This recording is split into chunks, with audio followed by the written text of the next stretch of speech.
పితా పుత్ర పవిత్రాత్మ నామమున ఆమెన్. దివ్యవాణి టీవీ ప్రేక్షకులకు నమస్కారం. దివ్యవాక్కు అనే కార్యక్రమానికి స్వాగతం. ఈనాటి మన ధ్యానాంశం విధేయులకు కలిగే లాభాలు.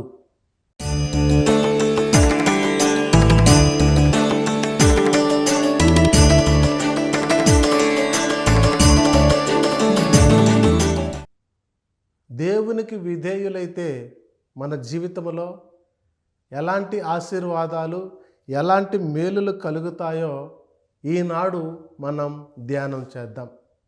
ప్రియ దైవ బిడ్డలారా, ఈనాటి రోజుల్లో మనుషులను పరిశీలిస్తే వినయ విధేయతలు కరువైపోయాయి.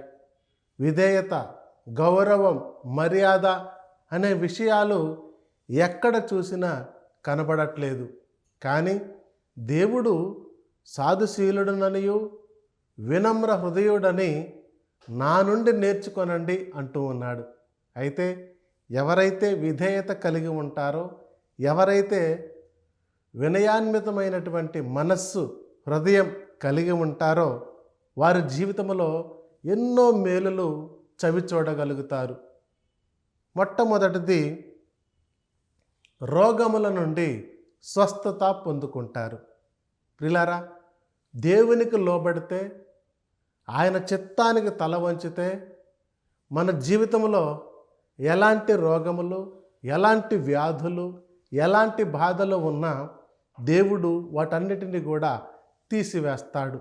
అయితే మనం చేయవలసింది విధేయత కలిగి ఉండాలి, దేవునికి లోబడి జీవించాలి. నిర్గమకాండం 15వ అధ్యాయం 26వ వాక్యములో యావే మీ దేవుడైన యావే ప్రవచనాలను శ్రద్ధగా విని ఆయన దృష్టికి ధర్మముగా ఉన్న దానినే ఆచరించిన ఎడల, ఆయన ఆజ్ఞలను శిరసా వహించి ఆయన చేసిన కట్టడలను తప్పకుండా నడుచుకున్న ఎడల, నేను ఐగుప్తు దేశీయుల వలె మిమ్ము ఏ అరిష్టము పాలు చేయను, మీకు ఉపశమనము కలిగించు యావేను నేనే అని చెప్పెను. ప్రియులారా, ఎవరైతే దేవుని యొక్క మాటలకు, దేవుని యొక్క ఆజ్ఞలకు, ఆయన కట్టడాలకు లోబడతారో, అంటే వినయాన్ని కలిగి, తగ్గింపు మనసు కలిగి జీవిస్తారో, ఆయన ఆజ్ఞలను శిరసా వహించి, ప్రియులారా, దేవుడు చెప్పినట్లు చేస్తే, ఆయన ఆజ్ఞలను పాటిస్తే, ఇదిగో ఐగుప్తీయులను దేవుడు ఏ విధంగా నాశనం చేశాడో తన ఆజ్ఞలను పాటించు వారిని ఏ అరిష్టం పాలు చేయను.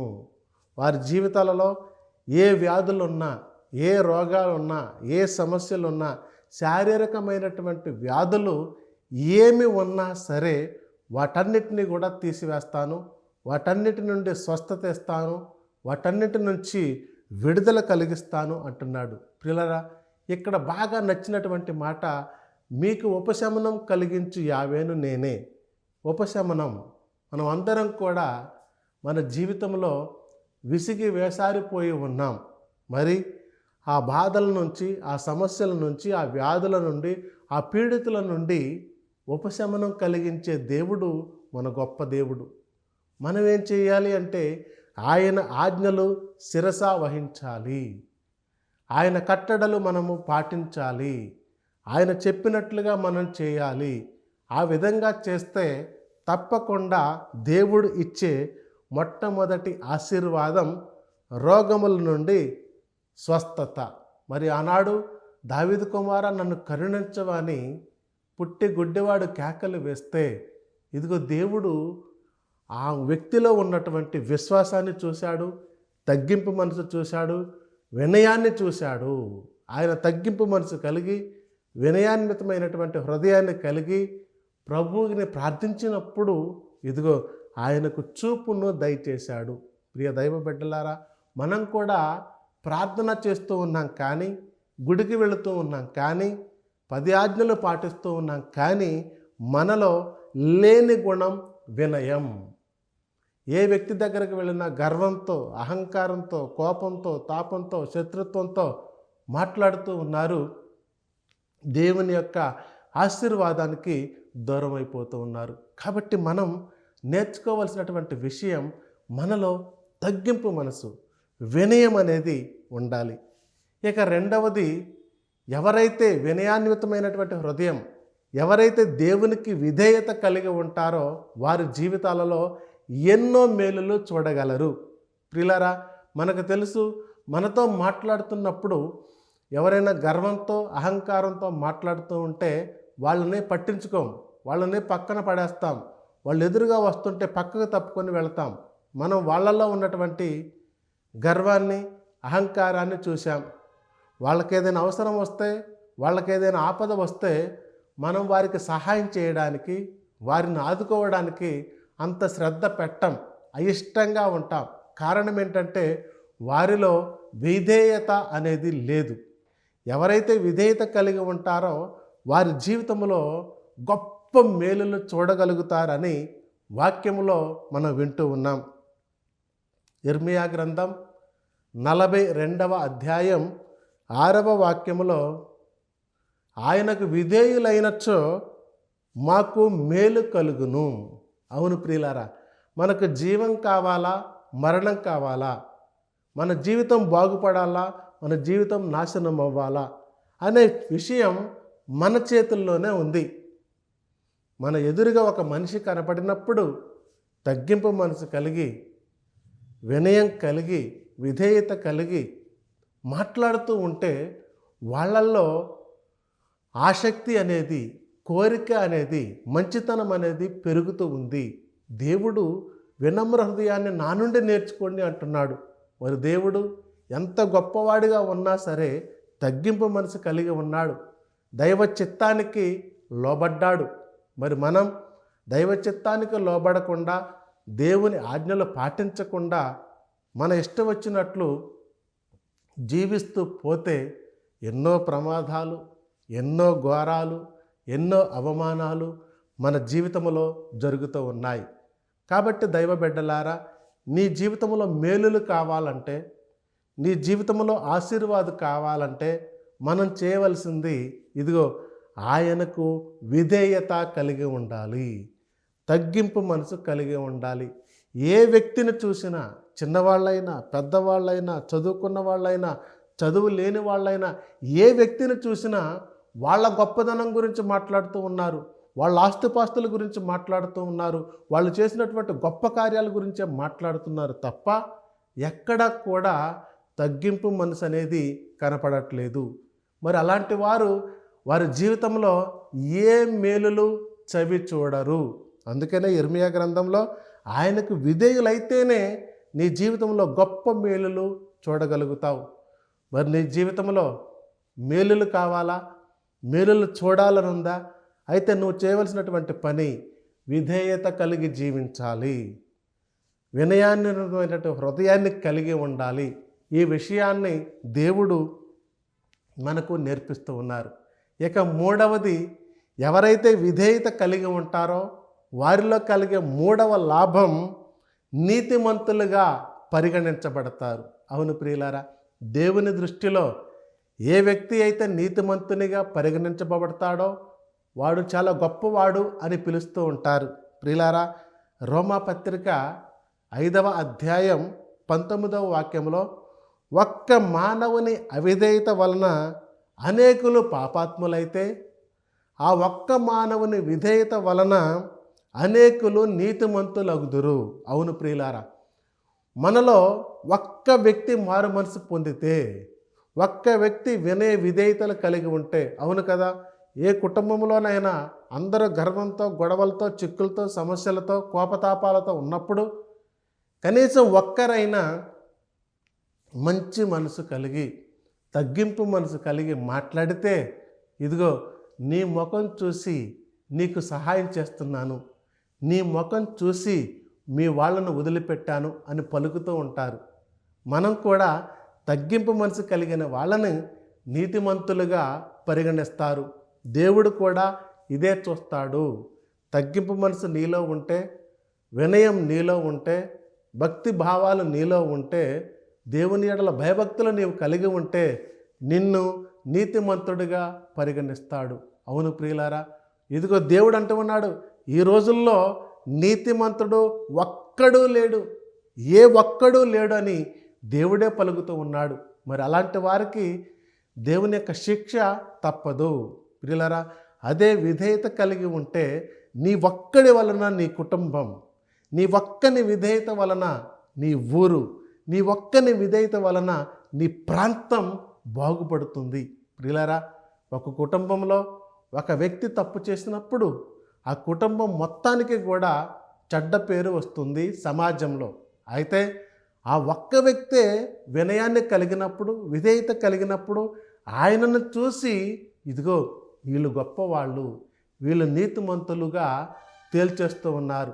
ప్రియులారా, అందుకనే మనం నేర్చుకోవాల్సినటువంటి అతి గొప్ప గుణం, ప్రభువా విధేయత నాకు దయచేయండి, వినయాన్ని నాకు దయచేయండి, తగ్గింపు మనసు నాకు దయచేయండి అని మనం ప్రార్థన చేయగలగాలి. ప్రియ దైవ బిడ్డలారా,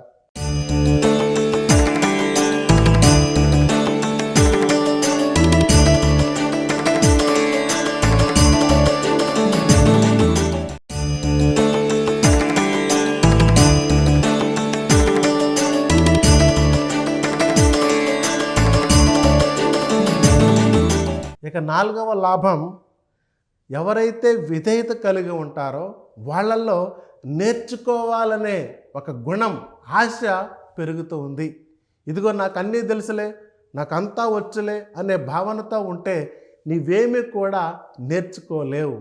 అవును ప్రియులారా, మనకేమీ తెలియదు కానీ అన్నీ తెలిసినట్లుగా నటిస్తూ పోతాం, చివరికి శూన్యమైపోతాం.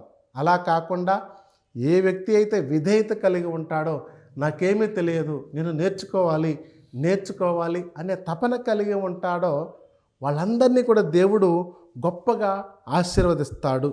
అయితే తిమోతి రాసిన మొదటి లేఖ 2వ అధ్యాయం 11వ వాక్యములో, స్త్రీలు మౌనము పాటించుచు సంపూర్ణ విధేయతతో బోధనను ఆలకించాలి.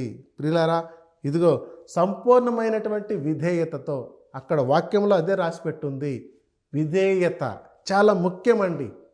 ఆ విధేయత కలిగి ఉన్నటువంటి వారిని గొప్పవారుగా లేవనెత్తుతాడు మన దేవుడు. అంటే మనలో విధేయత అనే గుణం ఉన్నప్పుడు మనం నేర్చుకోవాలనే ఒక ఆశ పెరుగుతూ ఉంది. ఆ విధేయత మనలో ఉన్నప్పుడు నేను నేర్చుకోవాలి పెద్దల నుండి, గురువుల నుండి, దేవుని నుండి, నాకు ఏమీ తెలియదు, ఇవన్నీ కూడా నేను నేర్చుకోవాలనే ఆశ పెరుగుతూ ఉంది. మరి ఆనాడు శిష్యులు కూడా, ప్రభువా ప్రార్థన చేసే విధానం మాకు తెలియదయ్యా, మాకు ప్రార్థన నేర్పించవా అని అడిగారు ప్రియులారా. అంటే వారిలో తగ్గింపు మనసు, విధేయత ఉంది, దైవ చిత్తానికి లోబడ్డారు, దేవునికి గౌరవ మర్యాదలు ఇచ్చారు. మరి మనం ఈనాడు ఏం చేస్తున్నాం? గౌరవ మర్యాదలు లేవు, వినయ విధేయతలు లేకుండా జీవిస్తే ఇక మనం ఏమి నేర్చుకోగలం? నీకు నేర్చుకోవాలని ఉందా? తెలియని విషయాలు తెలుసుకోవాలని ఉందా? నీ కుటుంబాన్ని బాగు చేసుకోవాలని ఉందా? అయితే మనం చేయవలసింది ప్రియులారా, ఇదిగో విధేయత. ఆ విధేయత కలిగి జీవించాలి. విధేయత అనే గుణం ఏ వ్యక్తిలో ఉంటుందో వాళ్ళు తెలియని విషయాలన్నీ కూడా నేర్చుకుంటారు. నాకు అది తెలియదు, శిష్యులే అడిగారు, ప్రభువా మాకు ప్రార్థన తెలియదు, నేర్పించు. మనం కూడా తెలియని విషయాన్ని పక్కవారినో, గురువులనో, పెద్దలనో, దేవుడినో అడిగి తెలుసుకొని పర్ఫెక్ట్గా చేస్తే అప్పుడు ఆశీర్వాదం. అంతే తప్ప నాకెన్నీ తెలుసు, నేను ఏదైనా చేయగలను, నేను ఏదైనా సాధించగలను, నాకంటే గొప్పవాడు లేడు, నేనే గొప్పవాడిని అనే భావన నీలో ఉంటే నీకు నేర్చుకునే గుణం ఉండదు. ఒక ట్రైనింగ్ లేకుండా, నేర్చుకునే గుణం లేకుండా నువ్వు ఏ పని కూడా చేయలేవు. మరి పిల్లలు కూడా 10వ తరగతి పరీక్ష రాయాలంటే మొదటి తరగతి నుంచి 10వ తరగతి వరకు ప్రతిరోజు పాఠశాలకు వెళ్ళి అవన్నీ విని నేర్చుకొని ప్రాక్టీస్ చేసి పరీక్షలు రాసి ఆ తర్ఫీదు పొందితేనే ఇదిగో 10వ తరగతి పరీక్ష ఉత్తీర్ణులు అవ్వగలం. మరి గురువులు కూడా ఇదిగో మొదటి సంవత్సరం నుంచి 10 సంవత్సరాల పాటు శిక్షణ పొంది నేర్చుకొని ప్రభువుకు లోబడ్డప్పుడు వినయ విధేయతలు కలిగి ఉన్నప్పుడు దేవుడు వారిని గొప్పవారిగా, గురువులుగా, దైవ సేవకులుగా, సాక్షాత్తు అపర క్రీస్తుగా వారిని అభిషేకిస్తున్నాడు. అవును ప్రియులారా, మనకు ఏదైనా ఒక పని చేయడం చేతగానప్పుడు నేర్చుకోవాలి. ఆ నేర్చుకునే గుణం, తెలుసుకోవాలనే ఆతృత ఎప్పుడు పెరుగుతుంది అంటే నీలో వినయం ఉన్నప్పుడు, నీలో విధేయత ఉన్నప్పుడు.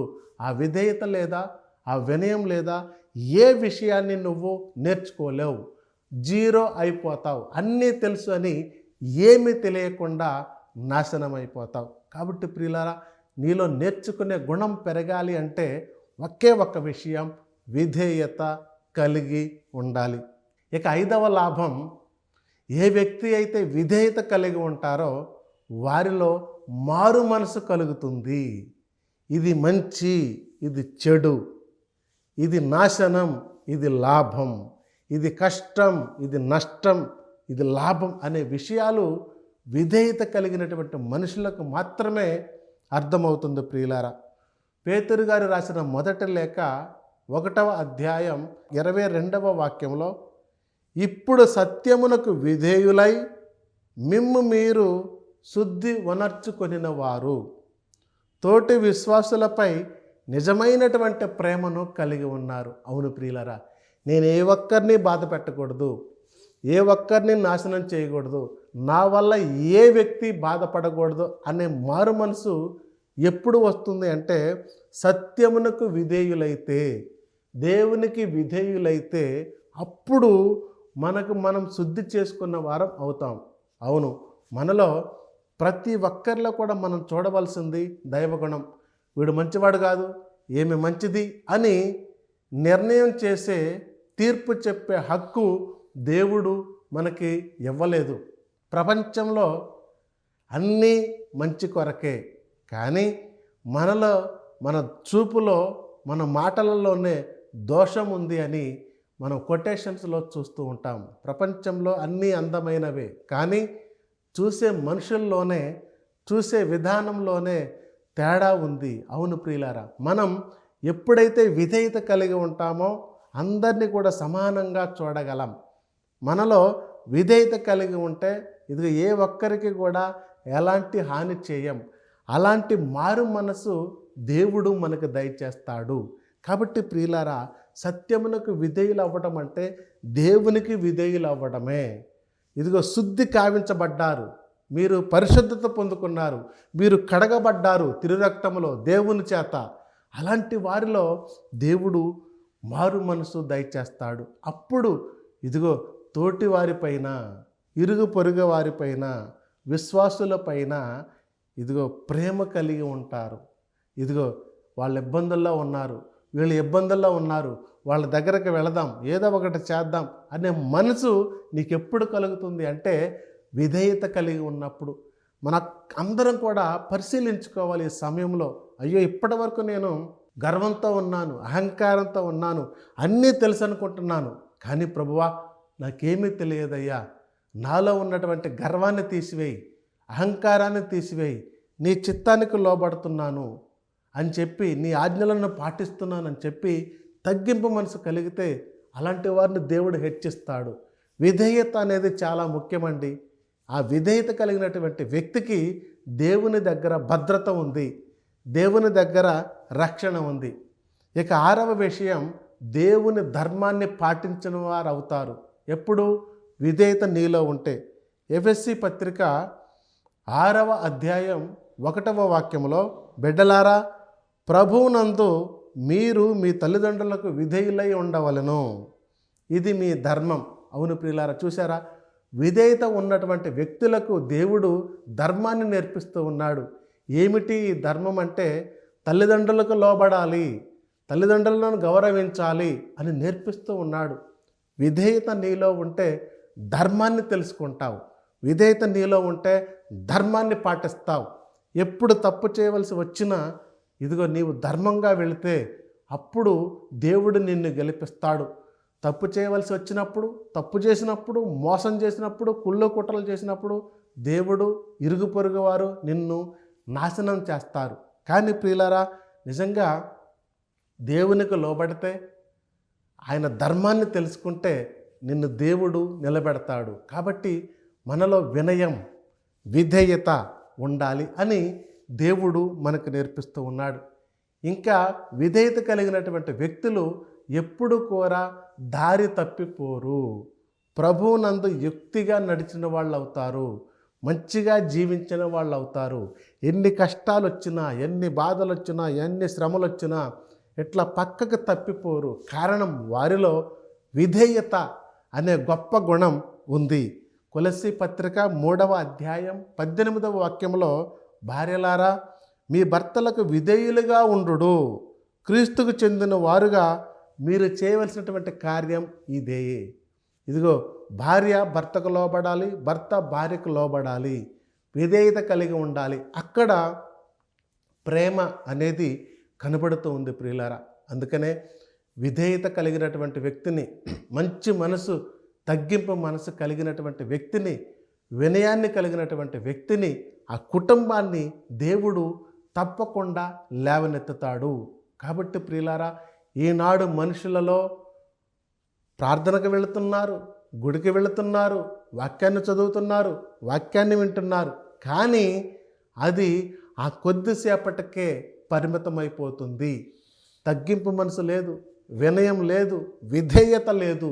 మరి అలాంటి వారు గుడిలో ఒకలాగుంటే, గుడి బయట ఇంకొకలాగా ఉంటే దేవుడు ఎలా మనలను ఆశీర్వదిస్తాడు? దేవుడు నేర్పించాడు, నీలో విధేయత ఉంటే రోగాల నుండి స్వస్థత దొరుకుతుంది. దేవుడు నేర్పించాడు, నీకు విధేయత ఉంటే నీకు మేలు కలుగుతుంది. దేవుడు నేర్పించాడు, నీలో విధేయత ఉంటే ఇదిగో నిన్ను నీతిమంతులుగా పరిగణిస్తానని. నీలో వినయం ఉంటే, విధేయత ఉంటే నీకు నేర్చుకునే గుణం పెరుగుతుంది. నీలో విధేయత ఉంటే మారు మనసు నీకు కలుగుతుంది. నీలో విధేయత ఉంటే ధర్మాన్ని పాటించిన వాడు అవుతావు. నీలో విధేయత ఉంటే ఇదిగో దేవుని ఎడల యుక్తిగా, నీతిగా జీవించిన వారిగా దేవుడు నిన్ను పరిగణిస్తాడు. ప్రియులారా, మనందరం కూడా వ్యక్తిగతంగా పరిశీలించుకోవాల్సినటువంటి సమయం ఇదే. ఆ విధేయత, ఆ తగ్గింపు మనసు, ఆ వినయం నా జీవితంలో ఉందా లేదా అని పరిశీలించుకొని, ప్రభువా ఇక నుంచి నేను విధేయత కలిగి ఉంటాను, ఆ దైవ గుణం అనే విధేయతను నేను కలిగి ఉంటాను. నా మాటల ద్వారా, నా గర్వం ద్వారా, నా అహంకారం ద్వారా ఎంతోమందిని బాధ పెట్టాను. నేను నేర్చుకున్నది శూన్యమే, అన్నీ తెలుసు అనుకున్నాను, కానీ నాకేమీ తెలియకుండా పోయింది ప్రభువా అని చెప్పి మనం కూడా దేవుని ఎడల ప్రాధేయపడ్డప్పుడు దేవుడు మనందరినీ కూడా క్షమించి మనలను గొప్పవారిగా తీర్చిదిద్దుతాడు. చిన్న ప్రార్థన చేద్దామా?